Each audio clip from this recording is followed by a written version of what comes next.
teman-teman mahasiswa, Assalamualaikum warahmatullahi wabarakatuh. Untuk pertemuan kali ini, mata kuliah karya tulis ilmiah akan melanjutkan diskusi tentang program kreativitas mahasiswa. Masih ingat dong sistematika program kreativitas mahasiswa itu? Oke, pada pertemuan sebelumnya kita mendiskusikan tentang judul, latar belakang, perumusan masalah, tujuan, luaran yang diharapkan, kegunaan. Nah, untuk pertemuan kali ini kita hanya fokus pada satu skop nih sebenarnya, yaitu pada tinjauan pustaka. Istilah tinjauan pustaka biasanya digunakan oleh PKMP dan PKMT. Sedangkan di program kreativitas mahasiswa lain, misalnya kewirausahaan, akan menggunakan istilah gambaran umum rencana usaha ataupun PKMM, gambaran umum masyarakat sasaran. Untuk metode dan metode, jadwal, nama, biaya, dan lain sebagainya akan didiskusikan di pertemuan selanjutnya ya. Nah, tinjauan pustaka itu apa sih? Jadi, tinjauan pustaka adalah tinjauan pustaka adalah pustaka terbaru, relevan, dan asli dari jurnal ilmiah. Jadi, teman-teman ketika untuk menyelesaikan suatu permasalahan yang teman-teman sebutkan di latar belakang, perlu adanya relevansi dengan jurnal artikel sebelumnya. Kemudian, juga teman-teman perlu nih menguraikan dengan jelas kajian pustaka yang menimbulkan gagasan atau mendasari kegiatan PKM dilakukan. Tinjauan pustaka harusnya menguraikan teori dan temuan bahan penelitian lain.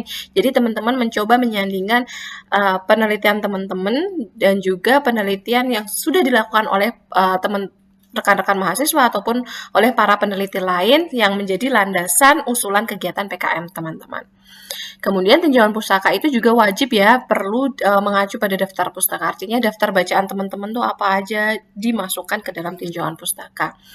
Nah, satu hal yang perlu saya garis bawahi adalah tinjauan pustaka bukan hanya kumpulan teori ya, tapi merupakan rangkaian teori yang mempunyai sebuah atau beberapa alur pemikiran tentang terjadinya suatu peristiwa atau peristiwa ilmiah dari suatu topik yang dikaji. Jadi bukan hanya misalnya, oh ini tentang A nih, kemudian masukan, tapi teman-teman harus bisa dari kumpulan teori itu, teman-teman harus bisa menyarikan mana yang kira-kira berhubungan erat dengan penelitian atau usulan kegiatan PKM yang akan dilakukan oleh teman-teman. Jadi kalau misalnya dia tidak ada korelasinya secara langsung, ya sebaiknya tidak dimasukkan ke dalam tinjauan pustaka. Dan biasanya tinjauan pustaka itu merujuk pada tahun-tahun atau karya yang terbaru ya, misalnya sekarang tahun 2020 berarti artinya 10 tahun sebelumnya maksimal, 2010, 2011 dan lain sebagainya. Tapi dan jangan sampai menggunakan tinjauan pustaka yang terlalu out of date atau ketinggalan zaman. Artinya apa? Karena kan ilmu pengetahuan selalu berkembang ataupun permasalahan itu kan selalu berkembang sesuai dengan perkembangan zaman. Jadi kalau tinjauan pustakanya itu terlalu misalnya tahun 90-an atau 60-an bahkan, itu sudah relevansinya sudah sangat sedikit dengan penelitian ataupun usulan kegiatan PKM yang akan teman-teman mahasiswa usulkan. Nah, sementara itu kalau di PKM kewirausahaan, tinjauan pustaka itu diganti dengan istilah gambaran umum rencana usaha. Jadi di sini teman-teman menguraikan tuh kondisi umum lingkungan yang menimbulkan gagasan, sama ya. Kemudian juga memberikan gambaran mengenai potensi sumber daya dan peluang pasar termasuk analisis ekonomi usaha. Dan juga di sini teman-teman perlu nih menggambarkan tentang gambaran usaha yang direncanakan serta gambaran usahanya itu harus menjanjikan perolehan profit ya untuk menjamin peluang keberlanjutan usaha setelah PKMK selesai dilaksanakan.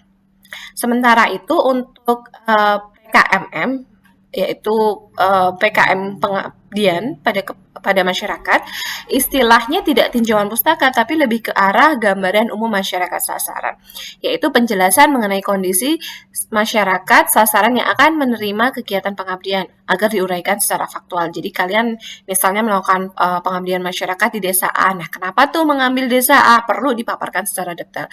Kemudian juga perlu tuh di gambaran umumnya menguraikan permasalahan apa aja sih mereka, kenapa mereka, permasalahannya apa yang dihadapi oleh masyarakat itu, bantuan penyelesaiannya seperti apa, gambaran solusi yang ditawarkan untuk mereka seperti apa, ada nggak teknologi yang akan digunakan untuk membantu menyelesaikan masalah di desa tersebut misalnya seperti itu. Jadi di sini teman-teman perlu garis bawain walaupun PKM-nya itu adalah PKM 5 bidang ataupun PKM karya tulis, teman-teman perlu menyarikan lagi nih, apakah PKM itu termasuk PKM yang penelitian, sejenis-jenis penelitian, artinya di situ membutuhkan tinjauan pustaka, atau PKM yang di luar konteks itu, seperti PKMK ataupun PKMM ya, yang lebih membutuhkan gambaran umum masyarakat sasaran ataupun gambaran umum rencana usaha.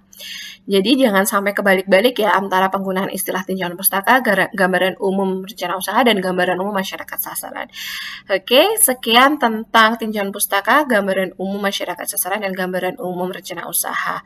Terima kasih. Wassalamualaikum warahmatullahi wabarakatuh.